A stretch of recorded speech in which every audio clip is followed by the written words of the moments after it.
So I'm in the process of reviewing another one of the 2020 model TVs, the LG C9 OLED, and as I mentioned in my review of the Samsung Q80T QLED, with every TV I review this year, I'll be doing a screen test so you can see how the screen performs in a given condition. Whether that be tone mapping, peak brightness, off-axis viewing, you name it. So stick around. Perfect.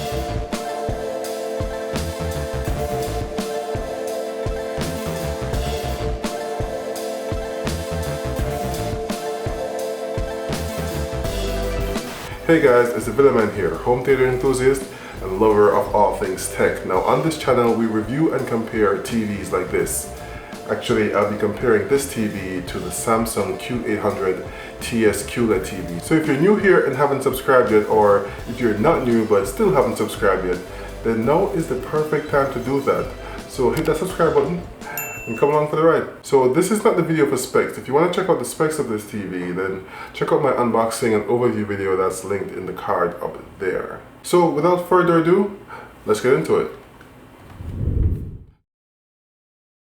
The TV will be in filmmaker mode, which is the most accurate picture mode that's included in this year's model. And the first thing we'll be testing is tone mapping. The source is set to a max of 2000 nits, so the TV will have to tone map everything brighter than its native peak brightness. And in this first test, you can see where the TV does pretty well except for both extremes of the scale. So the highlights in the brightest scenes have some clipping, so there's no differentiation between the last two segments in highlight detail and also in shadow detail.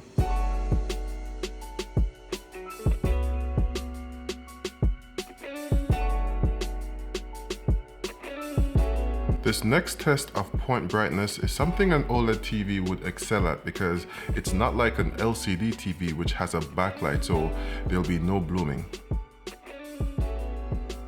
The star field test is more of the same, but I've seen in the past where some LCD TVs had severe black crush, which resulted in the test starting later and ending sooner than it should. That's not the case with this OLED though, and it starts the test immediately and continues through the end.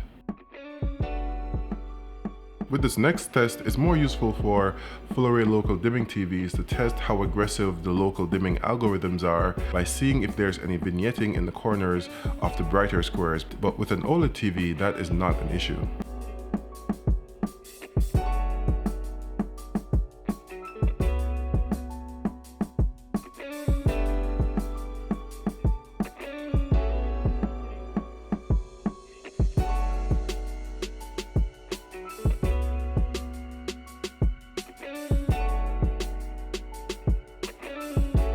One issue with OLEDs though is auto brightness limiting, ABL, and this is where the TV will limit the peak brightness depending on the brightness of the picture on screen and its duration. And as this white square progresses from windowed to full field, we can test just that.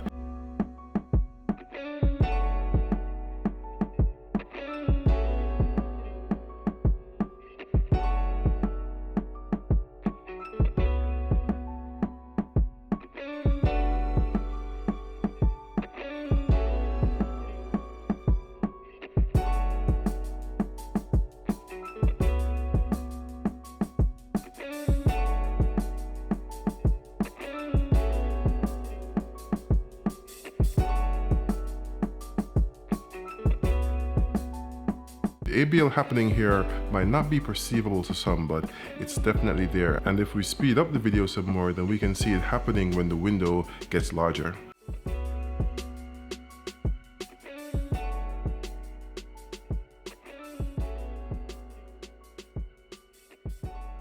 In this chroma zone plate test, which is designed to test the image processor's ability to resample and filter images, there was some noticeable artifacting in the red differential and blue differential test, but this only happened in the standard picture mode. I couldn't reproduce it in any other picture mode.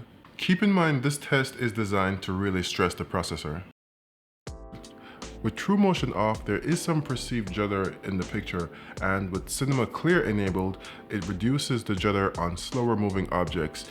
When if you go up to smooth, then objects moving faster will appear clearer. Enabling any of these settings though introduces some motion artifacting, which you can clearly see on the vertical lines. The motion artifacting is more prominent on the edges of objects. In this scene, there is again some perceived judder with true motion off, but setting it to a value of 2 or greater eliminates that completely. Next, we'll test the reflectivity and the light rejection of the screen. Now, to do this test, I'll be using my studio light set to 100%. In darker scenes, you can see a clear outline of the light being reflected, which is also present in brighter scenes, though to not the same degree. The TV is noticeably more reflective than other TVs I've tested, notably the Samsung Q80T QLED.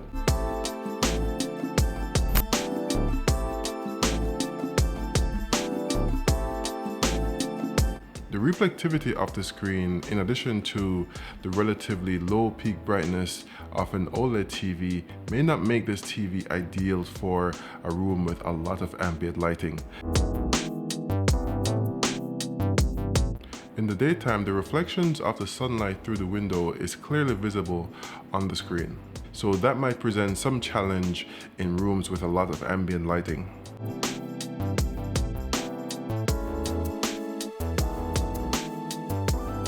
If we take a look at the subpixels, then we can see that each pixel is made up of a white, red, green, and blue subpixel.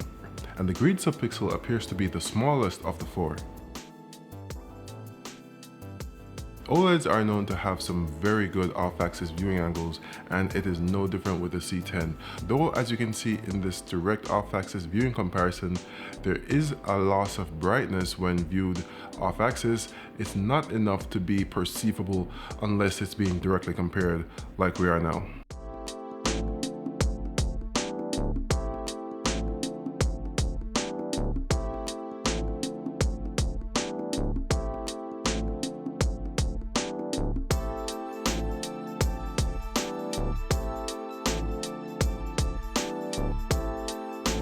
So the C10, I think, is a lot like the C9, except that it has an X in the name.